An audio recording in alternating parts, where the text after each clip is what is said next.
Microphone check, test.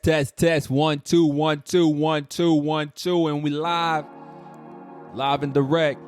Noisy. Microphone check, testing 1 2 1 2 1 2 1 2. We back, episode number 3. Let's get it, man. I'm feeling great, man. My energy's on 10. My mental clarity is up on 10. My attitude is up on 10. I'm feeling good today. I go by Corbin Wilson, aka Myles 1000. And we here to talk about your money. And so today's episode, I wanna touch on this passage from this book. Let me get the title of the book. This book is entitled The Proven System for Breaking the Paycheck-to-Paycheck Cycle. And before I read the passage, I think it's important just to talk on the title of this book, because it's applicable to some of y'all. Like, some of you have been living paycheck to paycheck for far too long. It's been years and you still living this way for years, and you're still struggling to get out of this cycle. And you're not only stuck in this cycle, but perhaps you've seen your parents stuck in this cycle too. They themselves were living check to check. They themselves were stressed about their money. They themselves did not know how to properly steward their cash flow. And unbeknownst to you, whether you realized it or not, you picked up those behaviors yourself. And so now as an adult, you're living the same exact way, doing the same exact system that you saw your parents do. And some of y'all who are living this way, you have kids and you're living check to check.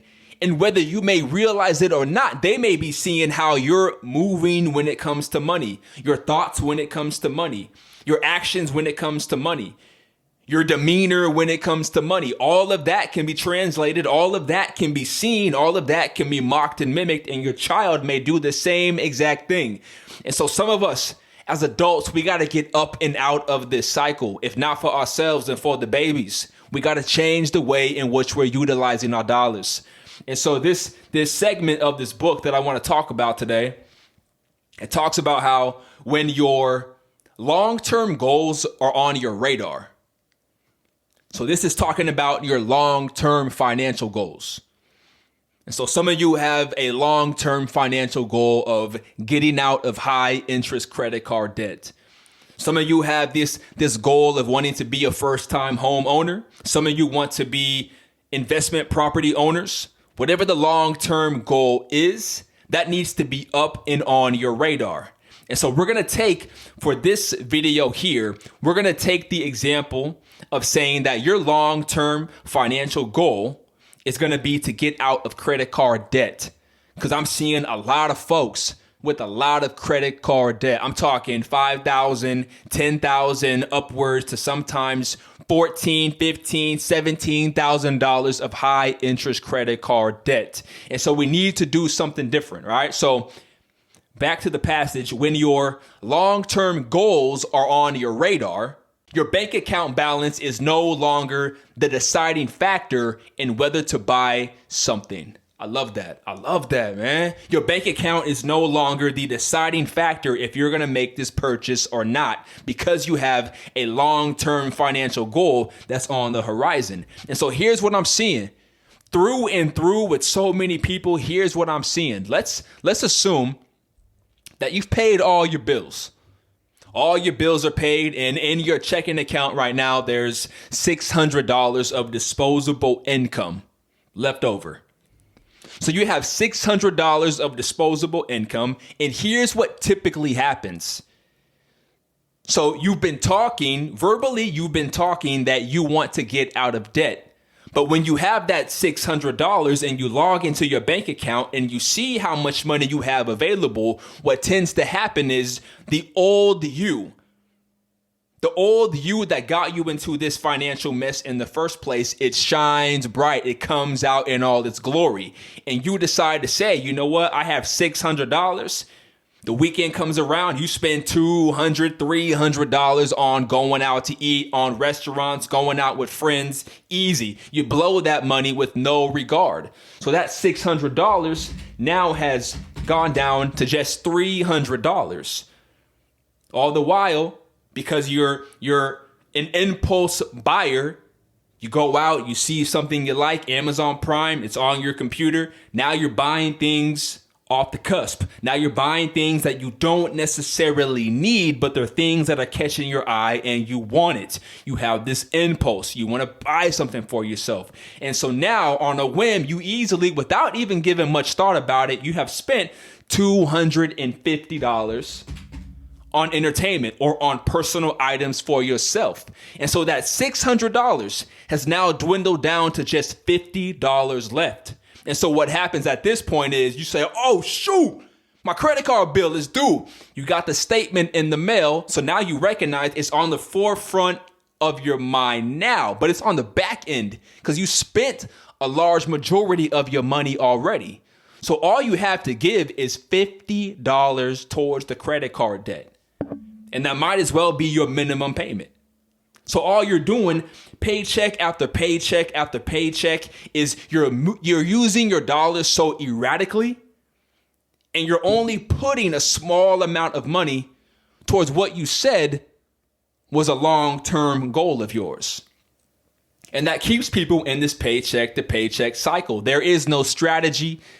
There is no forward thinking when it comes to their money. There is no game plan whatsoever. And so we need to switch the way in which we utilize our dollars. So instead of using our money shown above, let's do something different. Let's become good stewards of our money. So we're going to keep the long-term goal on our radar, right? And that's going to determine our spending decisions here on out. And so we're going to say with $600 left over, we're going to break this money down to where that long-term goal is going to get hit. And so straight from the get-go, we're going to set aside $215 towards the credit card debt this time around. We're doing things differently. $215. So that means out of $600, you're left with $385 of disposable income. And so now, I'm the kind of financial coach that likes to tell folks, I don't want you to completely stop cold turkey when it comes to you enjoying your life. A lot of you work hard for your money. You work 9 to 5s, 40 hours a week. There's a lot going on up here and physically and socially. Like you are working so hard for that cash flow. You need to be able to enjoy some of it. So maybe we don't put $250 towards entertainment, but maybe we start small and say, so you can enjoy yourself somewhat. Let's set aside $45 right now towards dining out. Just $45 towards dining out. All right. And we'll come back to this. I'll show you the method here.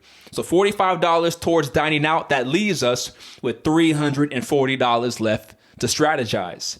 And so now, having money for entertainment, having money for personal expenses, things that you want to buy for yourself, that's important. So let's set money intentionally aside so you can buy some things that are exciting for you. It may not be a whole lot of money right now, but it's something. So we're going to set aside $50 towards a personal allowance or towards entertainment. And then now what we didn't even discuss on the budget above. And the thing above isn't even a budget. That's just you spending erratically.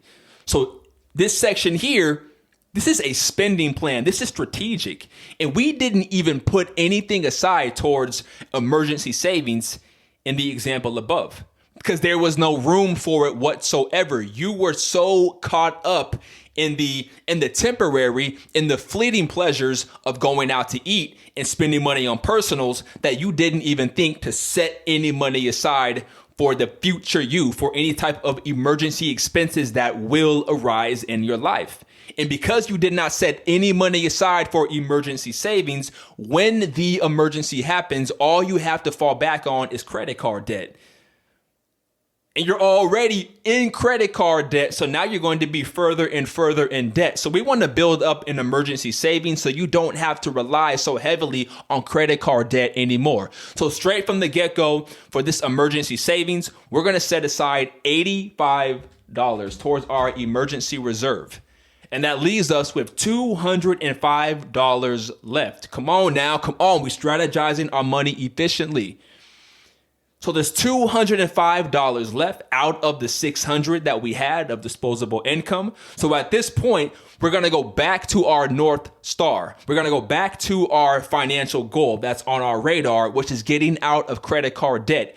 And we're going to set aside an additional $65 towards the credit card debt. And now we have $140 left. So now let's go back to your dining out.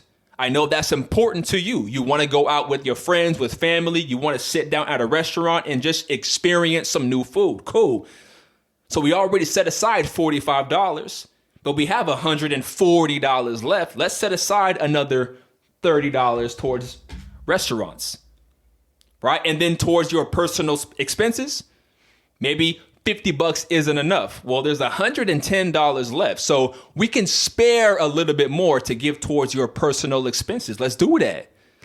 So let's set aside an additional $25 towards your personal allowance or anything entertainment related. Okay. Then now at this point, you can see emergency savings. Again, we got to build up this emergency reserve.